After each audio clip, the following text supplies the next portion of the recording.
Once I removed my limiting beliefs around money, my life completely changed. I went from being homeless at 16 to scaling my online coaching business to $67,000 a month. This allowed me to buy my dream car, a brand new Porsche Macan, and be in the position to pay off my nan's mortgage. So in this video, I am going to show you the 3 money beliefs that I removed that blew up my coaching business and completely changed my life. So let's start with the first money belief that you need to break if you ever want to become a successful coach that actually enjoys their business. But in order for this to make any sense, I need to tell you about little young Sean. So when I was younger, my family had very little money. Every argument in our house seemed to come down to money. My mum and stepdad, they were always fighting about bills, rent, or whatever we couldn't afford that particular week. And growing up in that environment, I started to believe that if I just had money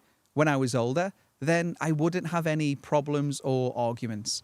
I guess I just thought that life would be easy. So what did I do?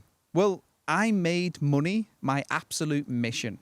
I worked hard, and I mean hard. I pushed myself to the limit because I was convinced that more money was always the answer. And for a while, it felt like it was working because I was getting to where I wanted to get to. But here's what nobody tells you. It's easy to believe that more money will magically remove all of life's challenges. But what I noticed is that's the trap that most people get stuck in. Money is helpful, yes. It solves problems, yes. And it makes life easier in some ways, absolutely. But one thing I learned is that more doesn't always equal better. Let me ask you, have you ever hit a savings goal or landed a pay rise or finally bought that thing that, you've been working really hard to get? And yeah, you get it. It feels great for a moment. And then that feeling just fades away. And then you're left wondering, is that it? And that's what I wish I'd understood sooner. Real happiness, that doesn't come from stacking up the cash, which I thought it did. It actually comes from knowing what truly matters to you. And that's beyond just your bank balance. So the first limiting money belief that I used to believe is more money equals more happiness. But how do you find out what truly matters to you and actually makes you happy as a coach? Well, it's pretty simple. You just need to figure out how you want your life to look in 12 months from now.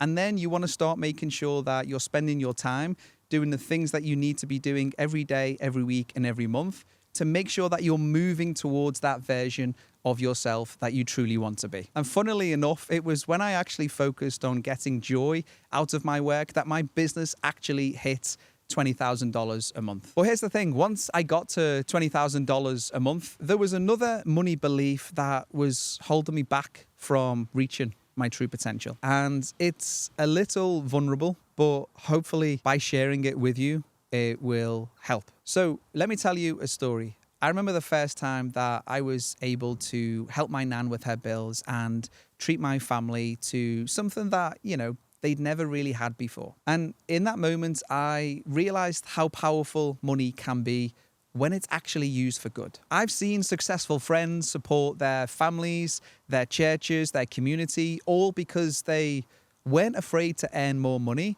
and used it to do good in the world. But it's strange because when I was younger, I was always told that if you always want more money, it makes you a bad person.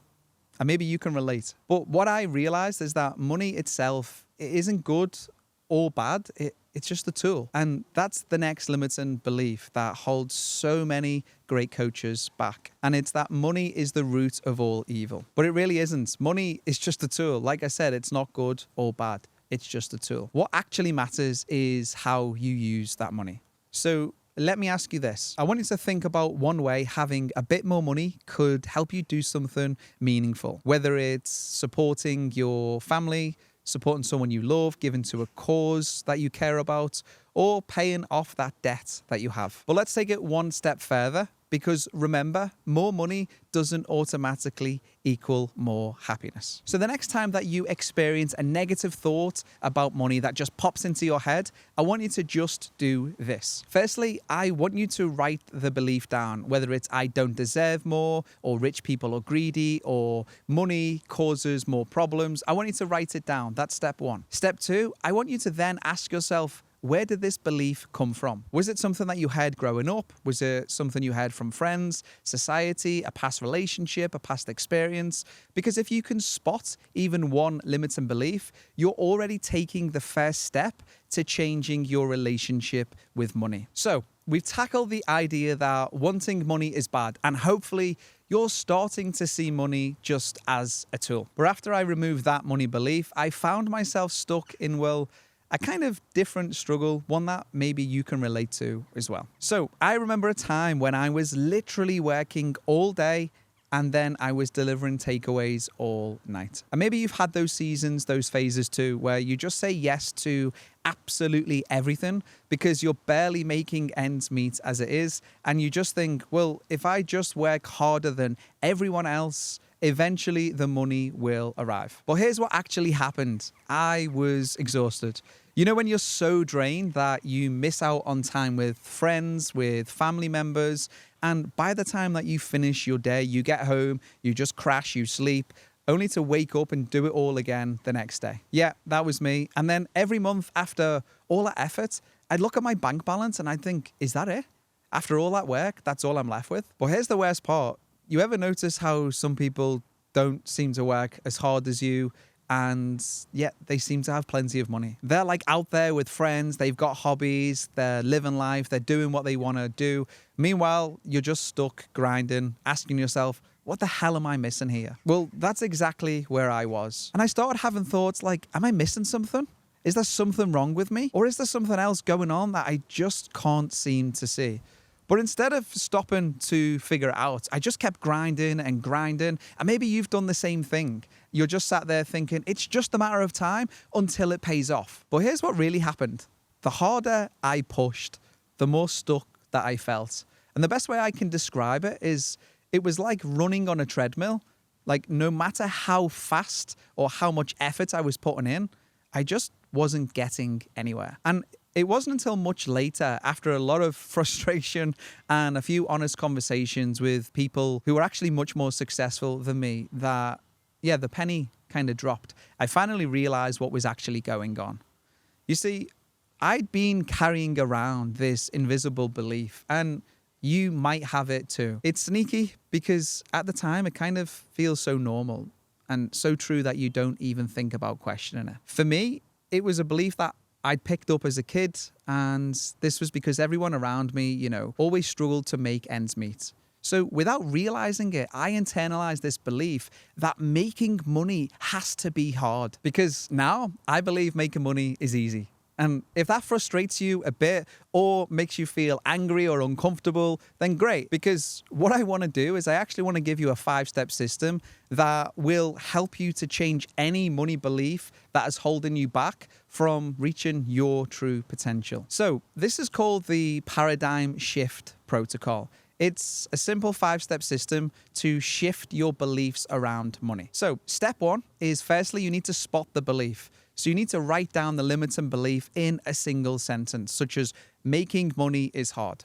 That's step 1. Step 2, then you need to see the cost. So you need to ask yourself, how has this belief held me back in business, in relationships, or in life? I want you to get really, really specific here. Think about lost opportunities, wasted time, or emotional distress, but write it all down. Step 3, break it.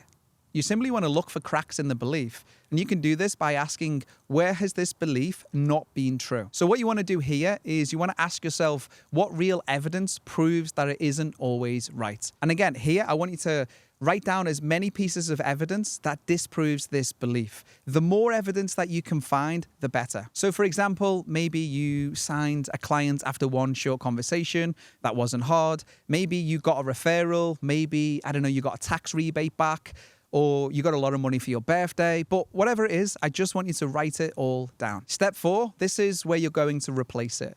You're going to create a new empowering belief that's both true and useful. So for an example, money can come with more ease when I focus on the right actions. Step 5, now it's time to prove it. You want to choose one action this week that will give you fresh evidence that your new belief is true. So if your new belief is about ease, I want you to track one example where money or an opportunity came easy. If your new belief is about confidence, then I just want you to take one step and notice how capable you really are. Then what I want you to do is to just document it. The more proof that you can gather for the new belief, the weaker the old belief gets, and simultaneously, the stronger the new one becomes. So now you've got the paradigm shift protocol, a simple 5-step system to break those old money beliefs and create new ones that actually serve you. But there's one other money belief that holds back more coaches than almost anything else.